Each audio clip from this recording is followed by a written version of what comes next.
Hello friends, कैसे हैं आप सब। राधे राधे। आज मैं आपको बताऊंगी प्रदोष व्रत की पूजा उपाय विधि। प्रदोष व्रत की पूजा काल में करना शुभ माना जाता है। प्रदोष काल में करना माघ का दूसरा प्रदोष व्रत जो रविवार को यानी कि है, तो ऐसे में से रवि प्रदोष व्रत कहते हैं। तो इस दिन पर अगर आप व्रत से संबंधित कुछ बातों का ध्यान रखते हैं तो इससे आपके जो भोलेनाथ हैं उनकी कृपा आप पर होती ही होती है। तो वीडियो को पूरा देखना, लाइक एंड सब्सक्राइब जरूर करना। अगर किसी को व्रत करना है, व्रत नहीं कर सकते एटलीस्ट पूजा कर सकते, उसकी विधि है सारी। रवि प्रदोष व्रत शुभ मुहूर्त में अब शुक्ल पक्ष की त्रयोदशी तिथि यानी कि 9 फरवरी को शाम 7:25 पर शुरू होने जा रही है। वही स्थिति के समापन की बात करें तो यह 10 फरवरी को शाम 6:57 तक रहने वाली है। इस प्रकार रवि प्रदोष व्रत रविवार 9 फरवरी को ही होगा। इस दिन पूजा का जो मुहूर्त है वो शाम, शिव जी की जो पूजा का मुहूर्त है वो शाम 7 से 8:42 तक रहेगा। अगर आप अपने घर में पूजा करवा रहे हैं या करना चाहते हैं या सिंपल आप व्रत नहीं रख पाते तो ये मुहूर्त अच्छा है। प्रदोष व्रत की पूजा के दौरान शिवलिंग का पंचामृत यानी कि दूध, दही, घी, शहद, शक्कर से अभिषेक करें। इसके बाद साफ जल में गंगा जल मिलाकर अभिषेक करें।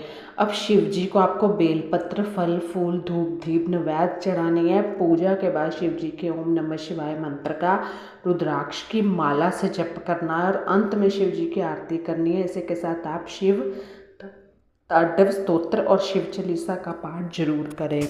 अगर कोई आपको रिलेटेड परेशानियां हैं तो हमारे इस हिंदू धर्म में, हमारे भारत में बहुत सारे व्रत त्यौहार आते हैं। तो आप उस दिन, स्पेशल दिन होते हैं, मान्यता वाले दिन होते हैं, तो जुड़कर आपको तामसिक वगैरह भोजन नहीं करना है, आपको ब्रह्मचर्य पालन करना है। रवि प्रदोष व्रत के दिन भगवान सूर्य की पूजा की जाती है। कहते हैं कि इस दिन भगवान सूर्य को तांबे के लोटे से जल अर्पित करने पर सूर्य देव की कृपा से स्वास्थ्य उत्तम रहता है। इसके अलावा इस दिन सूर्य स्तोत्र का पाठ करने से अगर किसी की नौकरी नहीं लग रही है तो उसे नौकरी मिल जाती है, क्योंकि ये दिन अच्छे होते हैं। एकादशी, जैसे मैं आपको बताती हूँ, एकादशी हो गया, अमावस्या हो गया, पूर्णिमा हो गया। प्रदोष व्रत के दिन दूध में केसर फूल मिलाकर अगर आप शिवलिंग पर अर्पित करते हैं तो वैवाहिक जीवन में खुशहाली बरकरार रहती है। मान्यता ये उपाय मनचाहा जीवन साथी पाने के लिए भी अच्छा माना जाता है।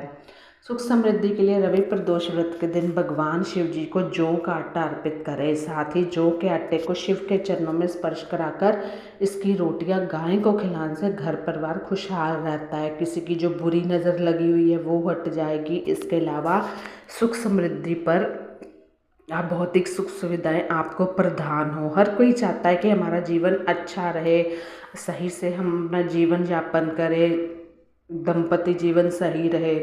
तो अगर कोई सरकारी नौकरी के लिए कार्यरत है और आपका बहुत दिनों से प्रमोशन रुका हुआ है या सरकारी नौकरी नहीं मिल रही, तो आप प्रदोष व्रत के दिन 1.25 किलो साबुत चावल लेके उनमें से कुछ चावल अपने शिव मंदिर में चढ़ाने हैं और बाकी चावलों को किसी ज़रूरतमंद को देना है। तो ये उपाय करने से आपकी जो नौकरी है उसमें एक तो प्रमोशन होगा, दूसरा अगर आपको नौकरी नहीं मिल रही है, वो चौथा होता है कि हमारा जो ऊपर जो कर्ज, हम हर कोई चाहता है हमारे ऊपर कर्जा ना हो, भाई किसी का भी कर्जा ना हो, किस्तों से परेशान है तो कर्ज से मुक्ति पाने के लिए, साथ ही अपना आर्थिक पक्ष मजबूत करने के लिए आप भगवान शिव, माता पार्वती के सामने घी का दीपक जलाएं और किसी मिठाई का भोग लगाएं। तो ऐसा करने से आपका जो कर्ज की किस्तें हैं उससे जल्द आपको छुटकारा मिलेगा, आपका आर्थिक पक्ष मजबूत होगा।